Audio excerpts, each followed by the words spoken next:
Well, like I said, today we are going to talk about the student perspective of Book Creator. Now, before we do that, I always like to do a quick review of a couple of things just because it's really important, especially from a teacher standpoint, but also from a student standpoint. So, first thing I want to do is if you have not used Book Creator before, if there is anybody who's never used Book Creator, let me know in the chat window. Just say, yep, newbie, never touched it, whatever, that's fine.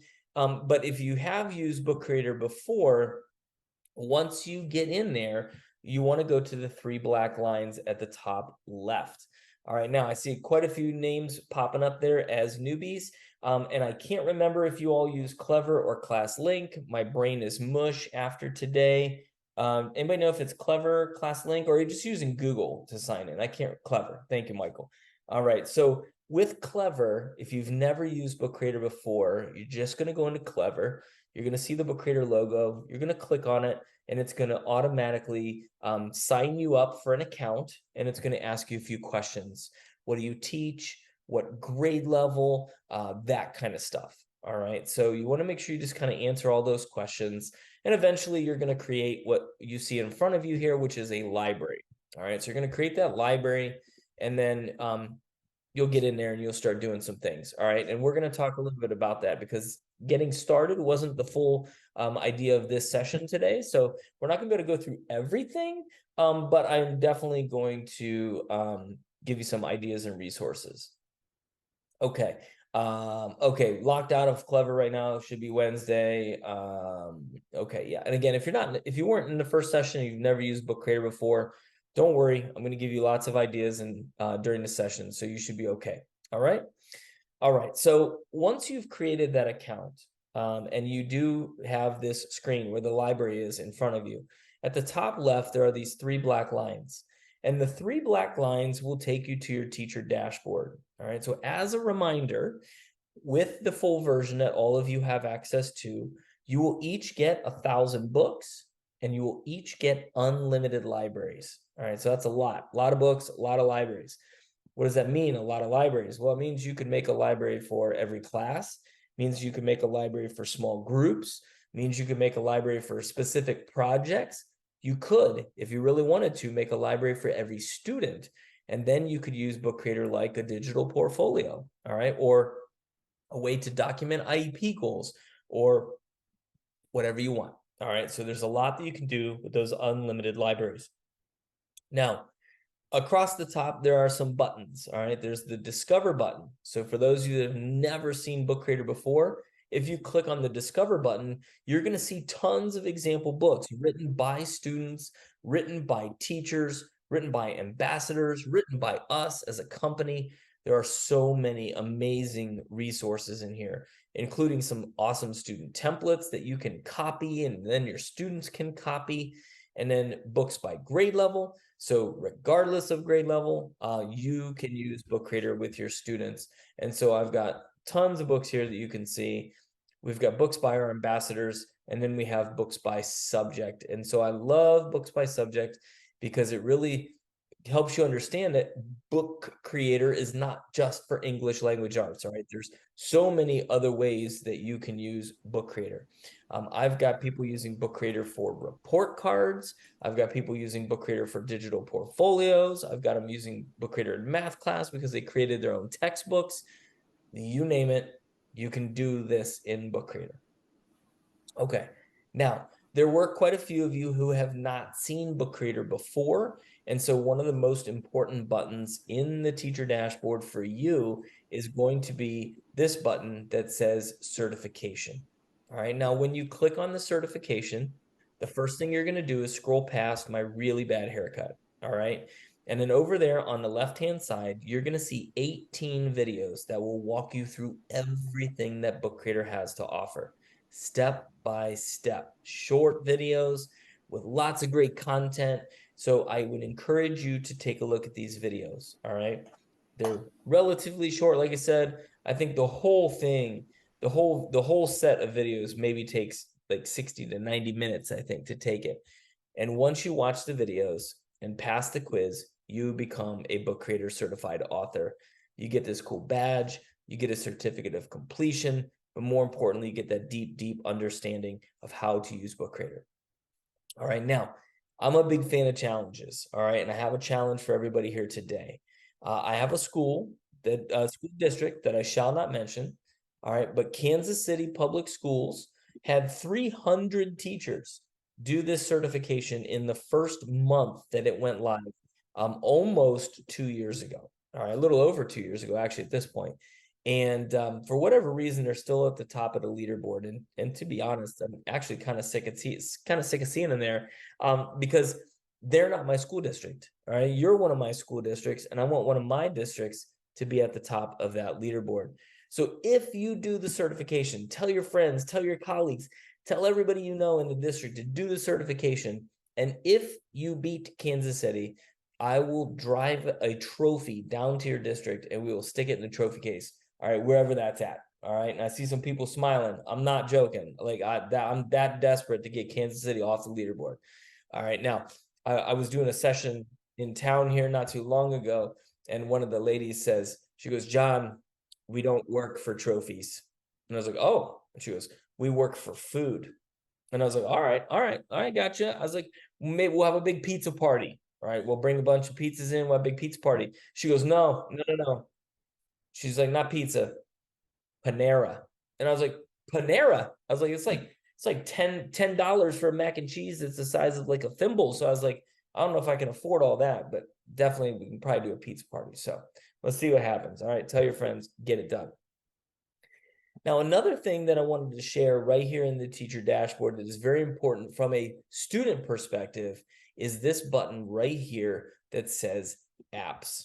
All right. And in the app section, there are 9 additional apps that you can put into Book Creator if you want. You do not have to. They are all turned off by default. All right. So you do not need to use these. But if you do want to use these, it is very important that you pay attention because each one of these is a little bit different. All right, and here's what I mean. So Giphy, for example, hands up if you like a good old Giphy. All right, there's some Giphy people. Yep, there we go. So if I click on Giphy, I'm like, I can add Giphies into a book? Yes, please. All right, well, here's the thing. When I click on Giphy, the very first time you're going to see this, and it's going to say, do I want to enable this, right? Do I want to turn this on? And before you get all Giphy happy and just say yes, you want to click this button right here that says see privacy details. And I know what some of you are thinking. I can see some of your faces. You're like, there's not a chance I'm going to read the 40 pages of terms of service and privacy. All right, I understand. I don't want to do that either. But guess what? We created a little cheat sheet. And the reason I want to show you this from a student perspective is that Giphy, nobody under the age of 13 should be using Giphy. All right, so that pretty much cuts out anybody under what, about 8th grade. All right, so you need to make sure that it's appropriate for your age of students. So I'm going to click the back button. Let's say that it's appropriate. I click enable. I see all of my libraries pop up right here. Maybe I work with multiple age groups. And so I say, yep, for this one, yep, for that one, no, for 2nd grade, yep, for 8th grade, right? And I turn these on for specific libraries. I can also just turn them on for all of my libraries if I work with kids who are old enough, or if I don't, and I want to use Giphies myself, I don't check any boxes and I just say done. I turn it on and say done. And what that means is that you can use it, but your students can't. All right, so if you wanted to create a study guide with some Giphies in it, cool. You want to create a textbook with some Giphies in it? Great. Each one of these is a little bit different. All right, so I'm going to turn this on. Bitmoji, only teachers can use it. We're not signing kids up through Snapchat, so only teachers can use it. And then the other one, most of these are pretty safe for everybody, but the only one that is very restrictive is 3D models. You have to be older than 16, and if you're under 18, you have to have parent permission. All right, so it's a very restrictive app. But all of these are amazing. All right, so I just wanted to show you what that looks like. Now, the next thing I want to show you that really will determine what your student view looks like, what your student perspective looks like is when you create a library. All right, so you're going to click the button that says create a library, and then you're going to get a whole set of options. All right, so I want to talk through each one of these a little bit. So I'm going to just give my library a name. We'll call it demo. And then we've got some choices. So the very first one is searching for images. All right, so yes, I want to search for images. No, I don't want to search for images, or limited.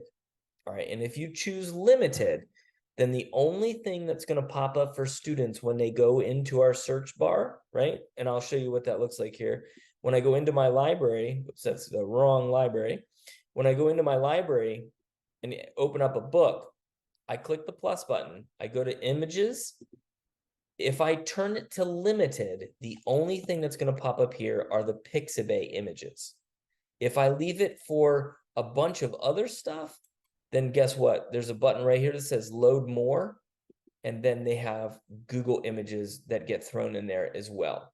All right, so totally up to you, totally up to how you know your students better than I do.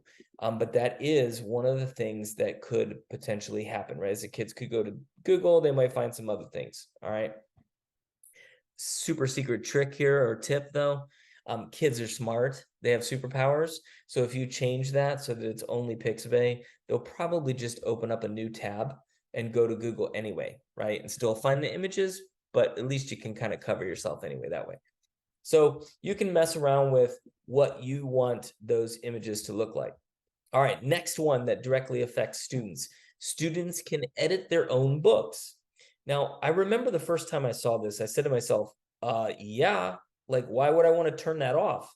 Right? This is Book Creator. Why do I want my kids not editing books? And the answer to that is, well, you know what? Hey, students, the book is due on Friday night. On Saturday morning, guess what? I'm going to turn this button off, and you're not going to be able to go in and edit your books anymore. All right. So that way you know who made the deadline or not. And I have to laugh because my son, he was supposed to do some reading assignment. I said, when's it due? Is it due tomorrow? He goes, no, it's due today.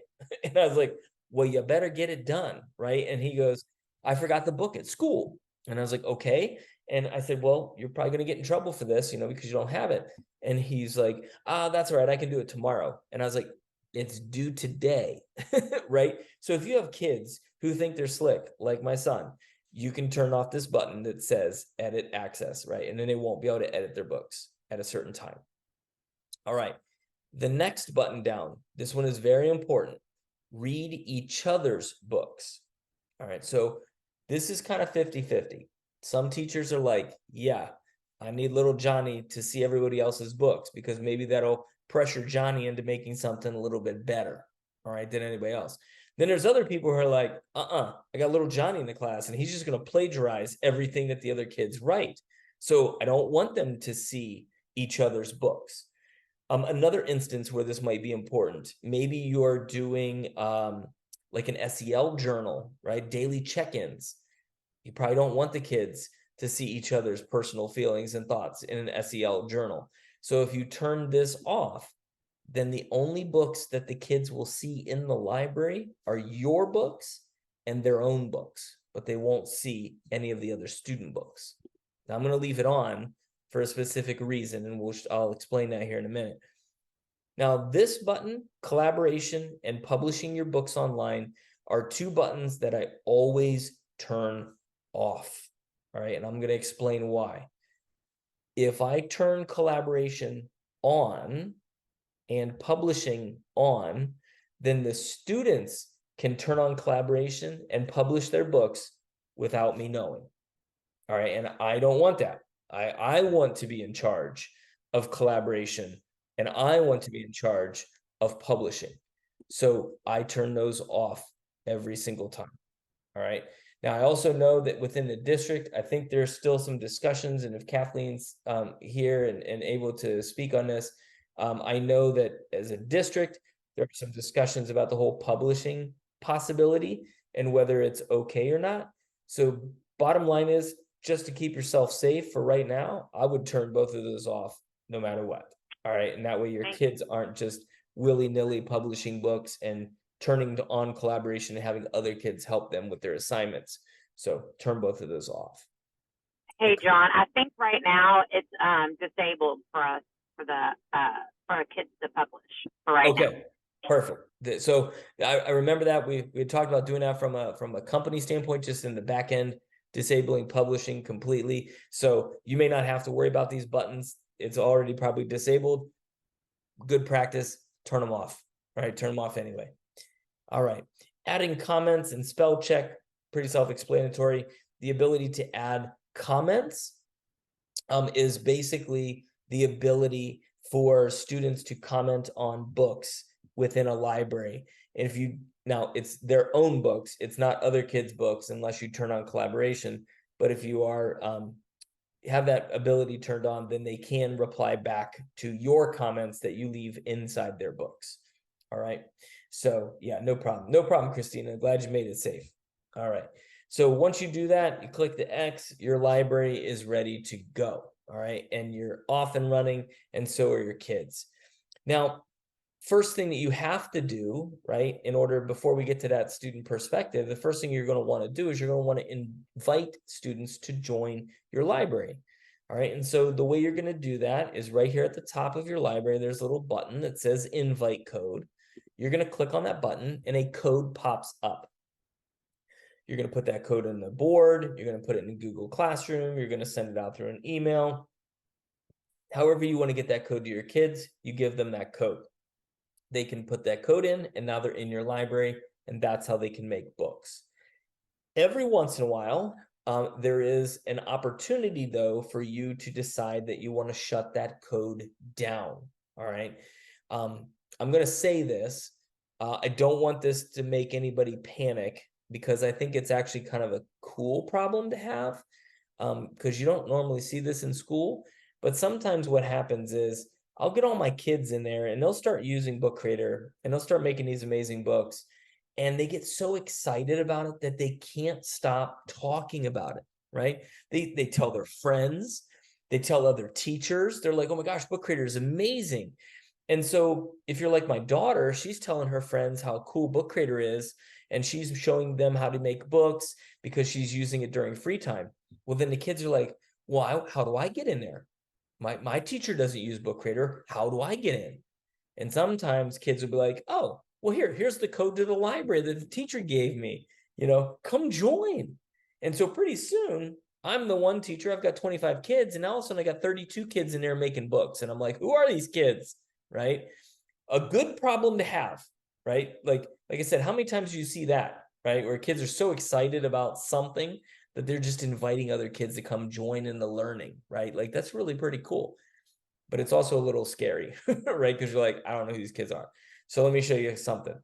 Down here at the bottom, there is a button that says expire the code. All right. So once your kids are all in that library and you know your kids are there, you can click the button that says expire the code. The code is now disabled, so new students cannot join your library.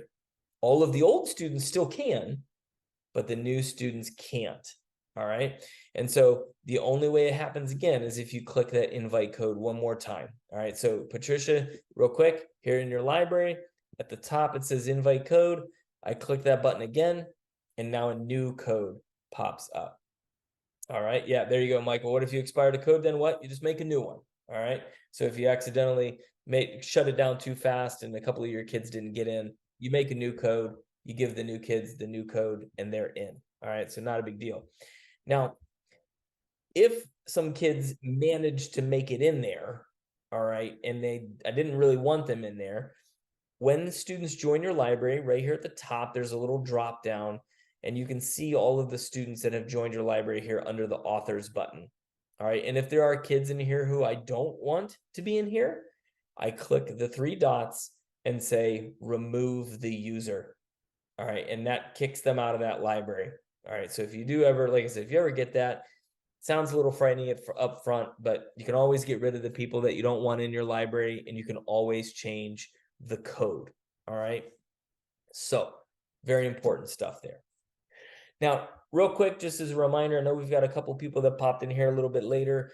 If you have never used Book Creator before, We have a recording. Kathleen has a recording of our getting started session, which is what we did the last time that we met. All right, so we're not going to go through all of the features of Book Creator today.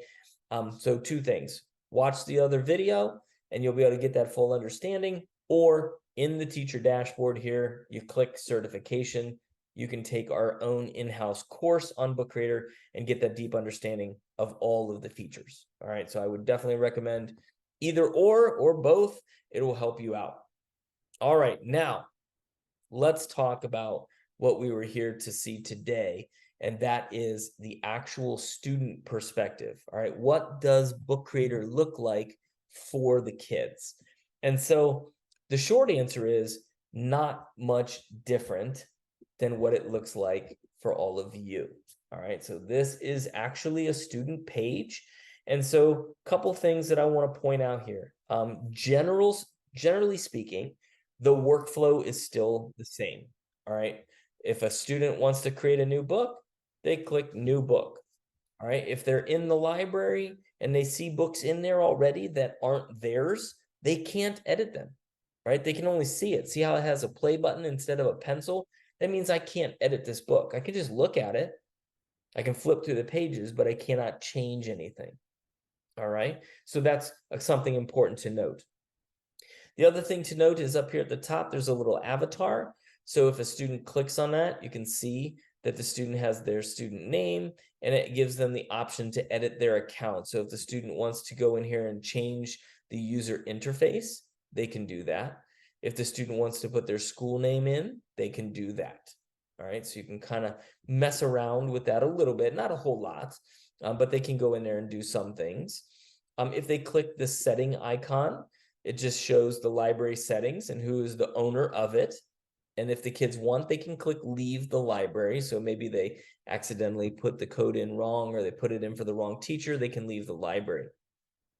And then students also here at the top right have a bell, so they get notifications. All right, so if you as the teacher make a comment on one of their books, that little bell will have a little red number next to it and it will start to shake. All right, right there. Oh, thank you, Kathleen, for putting in the getting started video. All right, so that notification will tell the student if there is something that the teacher made a comment on. All right, so pretty cool there. Again, most of this is pretty much the same. Down underneath the book, if I click the share button, you'll notice that collaboration is not an option because I turned it off. You'll notice that publishing is not an option because I turned it off. But the students can download their book as an EPUB, and the students can even print their books out as a PDF if they really wanted to. All right, so there's a couple of options down there for them. Under the book button, pretty much the same, right, as the teacher. The only difference is you're not going to see the option to delete a book on this one because it's not the student book. You're not going to be able to move this book from one library to another because it's not their book. They could do that to their own. They could delete their own, and they could move their own books somewhere else. All right. But here's where I think the biggest difference is between the teacher and the student perspective of Book Creator. Up here at the top, if the student clicks the drop down, something interesting is going to happen. Now, remember, back when I created the library, I allowed the students to see each other's books. All right, remember that? Sometimes, depending on how many kids you have in your class, and sometimes maybe if you give templates where a lot of kids have the same template, right? Here's what happens. Kid goes to copy this book and they choose the library and it says copy. If somebody else goes to copy this book, it will say copy, copy. And then a third person, copy, copy, copy, copy, copy, copy, copy, copy, copy, copy, copy, copy, copy, right? You got 25 kids that do that. And then you've got one kid who's like, squirrel, right? Like, what's going on? And they're like, where's my book, right? Where's the one I made the copy of? So right here at the top, this little drop down, right here, it says my books and the teacher's books. If the student wants to, they can also turn it on and see everybody else's books. All right. Or if it gets too much, they just say, nope, I just want to see my book. All right, just my book. And if they accidentally delete it, it's in the recently deleted section. So they can always go back and get those books back. Okay. Now, here's one of the other big differences, the 3 black lines. From the teacher perspective, you remember it brings you the teacher dashboard, it brings you the certification program, all those amazing books. From the student side, when you click the 3 black lines, all you see is the library that you are part of. If you want to join another library, you click join library, and you can join, students can join as many libraries as they want. All right, but this is where their libraries are. They do not have a My Books library like teachers, like a rough draft place to try things out and play around. They don't have that. They just have whatever libraries they join, and they will just kind of like line up in a row. All right, so again, as many libraries as a kid wants to join, they can join.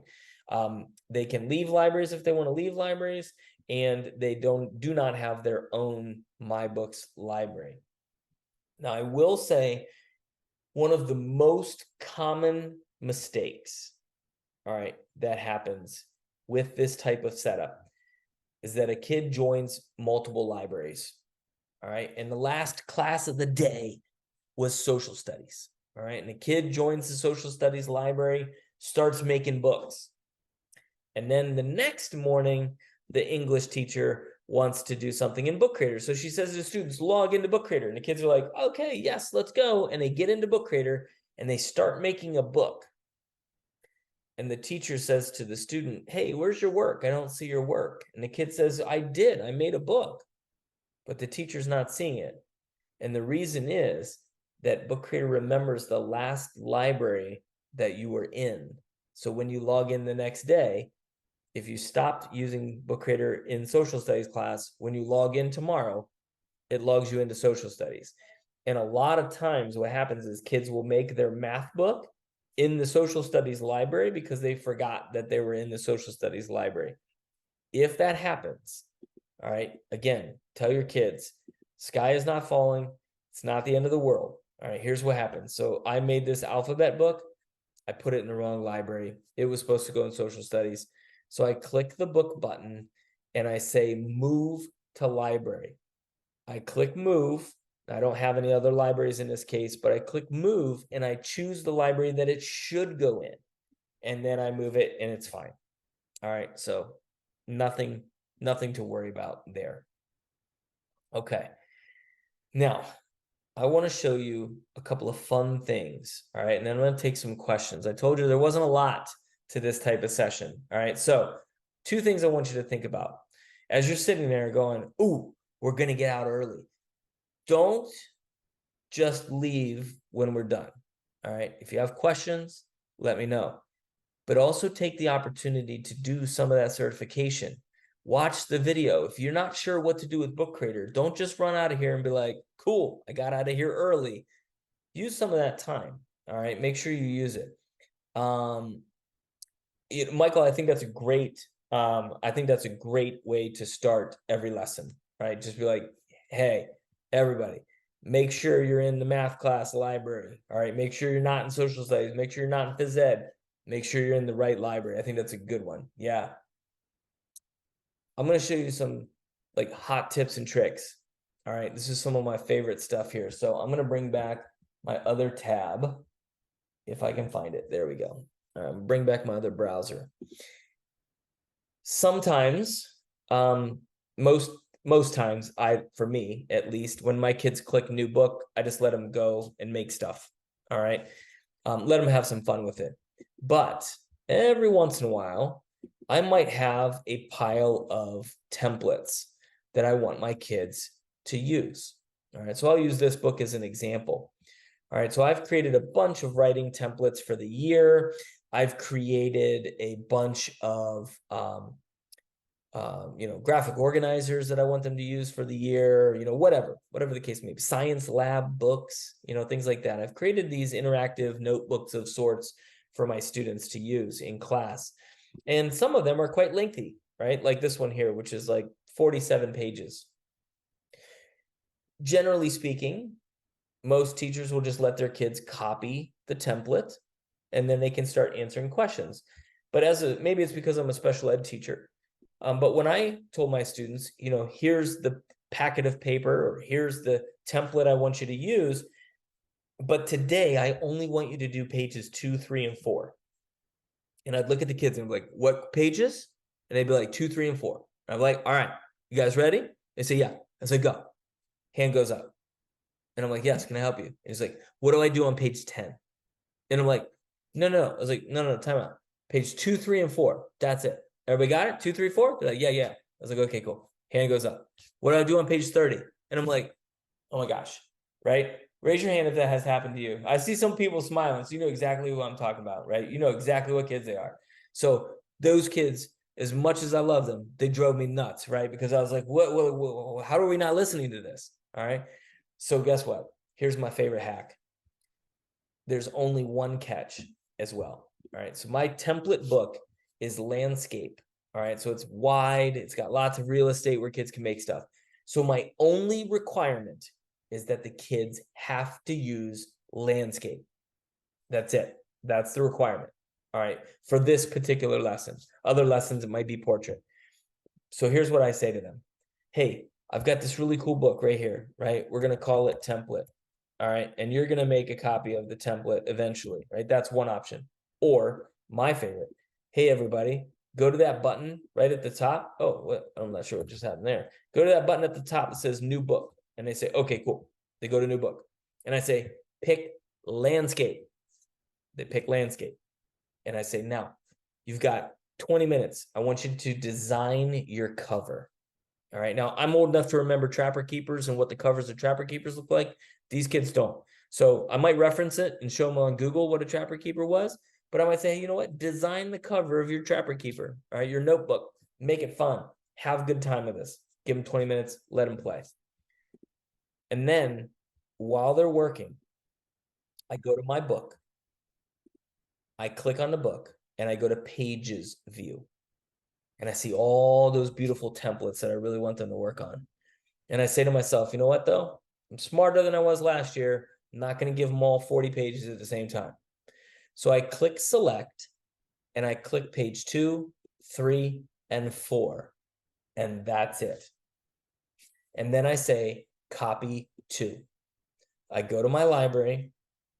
I see all of the student books. I can differentiate if I want and pick specific students, or I can click everybody and say copy. And guess what happens? It takes those 3 pages and it dumps it into the back of everybody's books. All right. So you can push out pages whenever you want. All right. Maybe they're pages that you designed. Maybe there's some of our brand new graphic organizers. We have 104 of them to choose from, right? So I pick and choose what I want on those pages. And when I'm ready to, I just push them out. Speaking of Trapper Keeper, you want to know one of my favorites? It's under template. And it's this one right here. It's called a notebook. All right. And in the notebook, it looks very much like a Trapper Keeper. All right. And you've got your plus buttons, so you can add new pages. So like chapter headings, section headings, you can add cool photos and notes that way. But one of my absolute favorites, all right, one of my absolute favorites is this one right here. And that is the planner, the weekly planner. How many of you, maybe it's now, have remembered like handing out those planners to your kids? You know, the district paid for them. They had nice little plastic covers on them. They're real cute on the inside. And you know how many kids used them? None, right? Nobody used them, right? At least that's the way it was in my school. All right. I remember my son came home with one not too long ago, and like he never wrote anything in it either. So this was always a problem. And then you get kids who come in on Friday and be like, what do you mean there was a test? I didn't know it was a test, right? And you're like, of course you knew there was a test, right? It was supposed to be in your planner. Well, guess what? Here's what I love about this. I can go in and I can put in whatever I want, whenever I want. All right. And if I go in on a Monday morning and I type in all the things that are due for the week, or put an audio button in there for all of the stuff that was due for the week, or maybe even a video right there on the planner, that wasn't in the paper planner, right? Some fun stuff. I can put that in there, and then I can take this page and copy just this planner to my students so that they know what's going on and they don't have that excuse. They can't tell me that they don't know because I just dumped it into everybody's book. So you can give every kid their own digital planner book.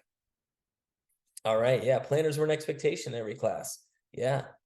Yeah, it was a bomb, absolutely great for kiddos who shut down, right? Sensory overload for sure. So there's just a lot that you can do, right? By pushing out pages to your kids, templates, questions, exit slips, planners, you name it, you can push out all kinds of things. And I think your kids are going to really, really enjoy it. Let me look here and see if there's any questions that I missed. I don't think so, except for this one. It just popped in here. Can book creator projects be added to Google Classroom assignments? Oh, Mary, I thought I was going to get past this and not have somebody ask me this question. All right, so the answer is no. All right, in the way that I think you want it to be.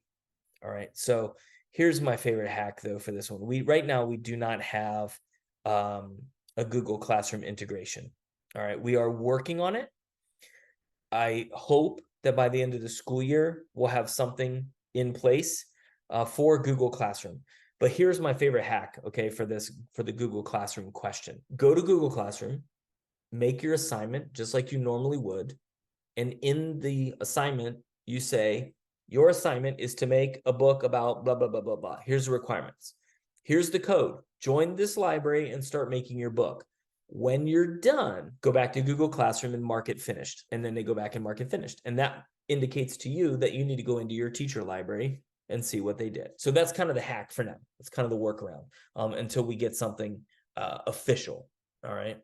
So Taylor said, if a student really wanted to play around with Book Creator in their free time, could they be given an individual book or library to use? And the answer is yes.